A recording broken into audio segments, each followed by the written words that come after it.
my password, sorry.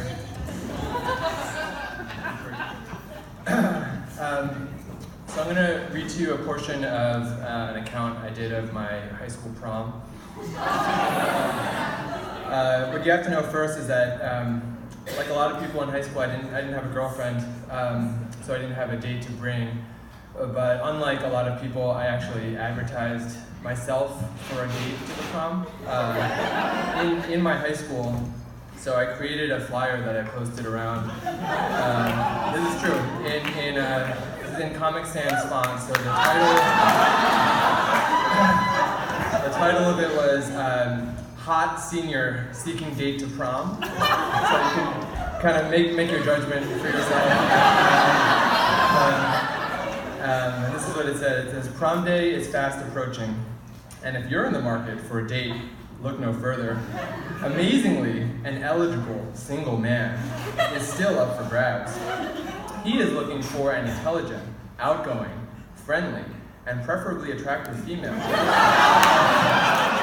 to accompany him as a friend, in parentheses, or more." I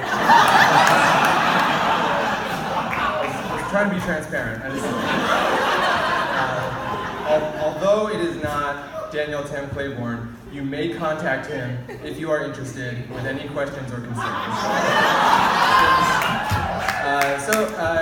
Amazingly, despite that stirring flyer, there was someone who actually did want to go to prom with me. And her, oh my God, is right. I feel like she knew what she was getting into. So her name was Sadie, and so I'm just going to read kind of a little bit about what happens. So we started like a friend's, like a classmate's like apartment, like where their parents live, and then we go to the venue, which is called Bridgewater's. So Sadie looked amazing, and I was very happy that my corsage matched almost perfectly with her light blue dress. It was weird because even after I asked her to the prom, I was never really attracted to her, but after seeing her in that dress, I was completely overcome with a deep sense of desire that left me wanting to be with her at all costs. I'll just say too, she was like the shyest girl in school. I had never talked to her before. There wasn't much time to reminisce because the girls kept mostly to themselves and I made small talk with most of the guys. At around 9 o'clock, we left and started packing the bus, like a party bus with all the baggage. Mark broke out the Jack Daniels, or JD, as Noah would call it, and passed it around in some cups to all the takers, which were just about everyone. This led Alanya to say in memorable fashion, "There's no way I'm showing up at prom sober." I had a little bit to finish up the bottle, but I didn't want to have too much for fear of being drunk at prom. At the time, I had never had a sip of alcohol. At Bridgewater's, Sadie and I walked arm in arm as we entered the building, and on the way, we saw a slew of teachers like Mr. Puccio, Ms. Schulte, and Mr. Brown. At first, we just walked around and talked with the crowd of mostly juniors who had arrived. There was a patio outside which overlooked the street, and we walked out there to talk. Later, we went inside to eat, and I tried to make productive conversation with Sadie.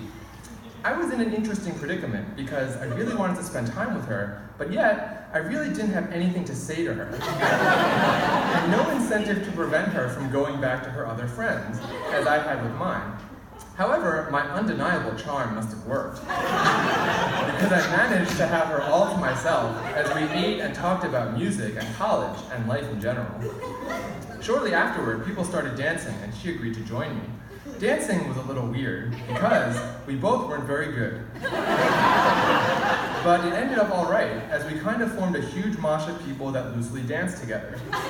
The best part of the prom must have been the first, in parentheses, and only, slow song.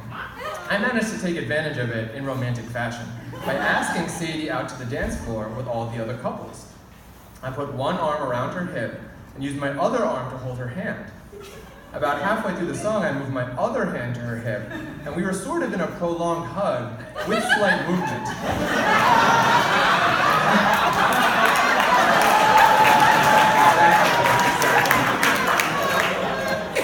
It was really nice, because unlike most slow songs, when you can't really see the face of the person you're dancing with, because you're looking in opposite directions, this time we were actually talking.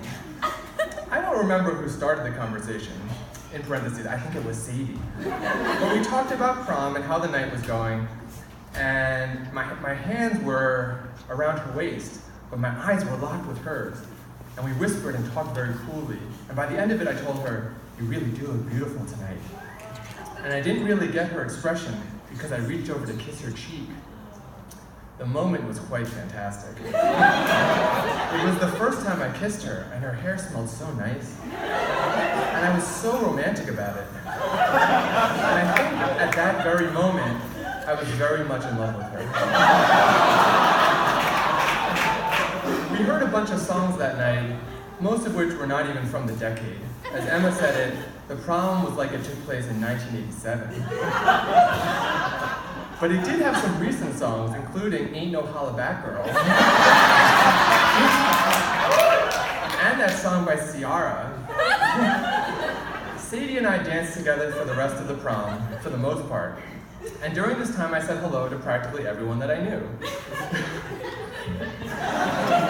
The evening was full of plenty of hugs and handshakes. Mr. Puccio eventually came walking around with his camera and took a picture of me and Sadie.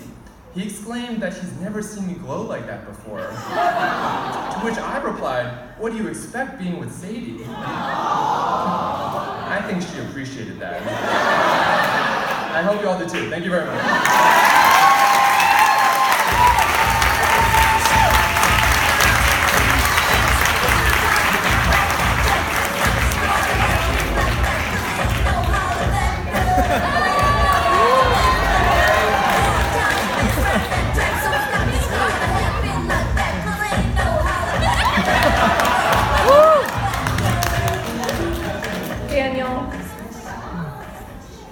Did you and Sadie spend any more time together after that prom night? We did.